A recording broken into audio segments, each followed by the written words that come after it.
And welcome back. Ed Vitagliano with Dr. Ray Pritchard of KeepBelieving.com. We are hosting in Tim Wildman's absence. He is in Washington, D.C., with his American Heritage Tour. And at the top of the hour, we're going to be talking to Rod Thompson, who's written a piece, an investigative journalist who's written a piece about the IRS targeting adoptive parents and auditing them at a rate 69 times that of everybody else. So we're going to be talking to Rod Thompson about why he thinks that is happening, what is going on. The IRS covered over in numerous scandals here of late. So we'll be talking to Rod Thompson about that. Joining me in studio, Fred Jackson, who is news director for American Family News, and then Chris Woodward, who is the business and environment reporter for American Family News. Now, guys, we really have you on to talk about Obamacare, but before we do that, Fred, why don't you bring us up to speed on the Washington, D.C. gunman? What kind of things are breaking today? What new things have we learned? Well, the big news, I think, this morning, Ed, is that a lot of questions are being asked as to why security checks were not done on the gunman, who's now been identified as 34-year-old Aaron Alexis, who was shot and killed yesterday as this terrible incident drew to a close. A lot of questions are being asked about his background. First of all, he was in trouble with police going back, I think, to 2004, 2010, and incidents in Seattle and Fort Worth. But also, we have learned this morning, the Associated Press talked with various law enforcement officials, and Alexis was being treated for paranoia, sleep disorder, and hearing voices. In other words, he had a lot of mental problems. And the questions being asked this morning is, even though he had left the reserves, the Navy reserves, he was part of a civilian contract employee. How is it that he made it by security clearances to be working in that environment when he had all of these problems, when he had police records dealing with violence? And so that is the big question this morning. I drew some comparisons to what happened at Fort Hood back in 2009. Officials were aware that Major Assad had made statements, pro-terrorism statements, said he was against the war in Afghanistan, was against Americans going there to fight against the Taliban, et cetera, et cetera. Despite all of that, they allowed him to keep his post, Major Assad, and of course it led to that massacre at Fort Hood. So a lot of questions were asked, okay, why wasn't he stopped? And a congressional report on that seemed to indicate that because of political correctness, nothing was done.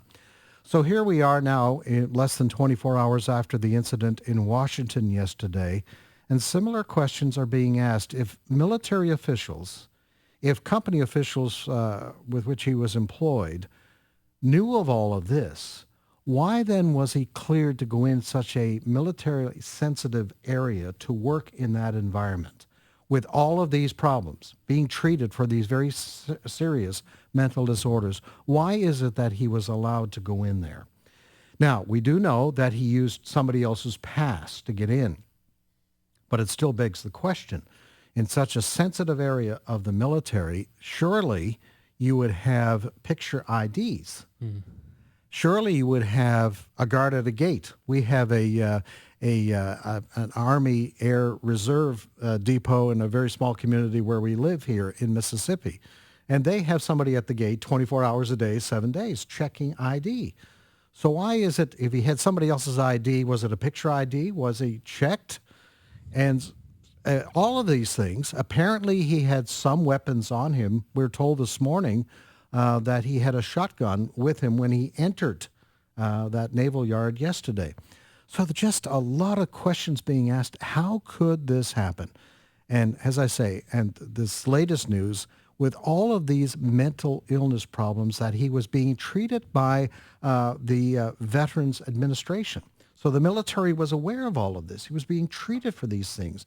Military aware of all of these past altercations with police in Seattle and other locations. With all of this, how is it that he gets clearance to work in such a sensitive area? Yeah, and I wonder as I've been reading some of these stories. Of course, I think it's a good thing that we don't stigmatize people who are struggling with some sort of mental illness, and they're getting counseling and they're taking some medication. But I wonder, and maybe this is part of the problem, where do you draw the line between not wanting to stigmatize someone, if that's what was going on here, not wanting to stigmatize this individual, and having an individual who is so close to the edge. They're even talking about his obsession with violent video games. And, you think, well, there are a lot of people play those kind of games and don't go on a shooting rampage. Mm-hmm. At the same time, if you have someone who is close to the line, as Aaron Alexis was, you wonder what pushes him over the edge. So I think there's going to be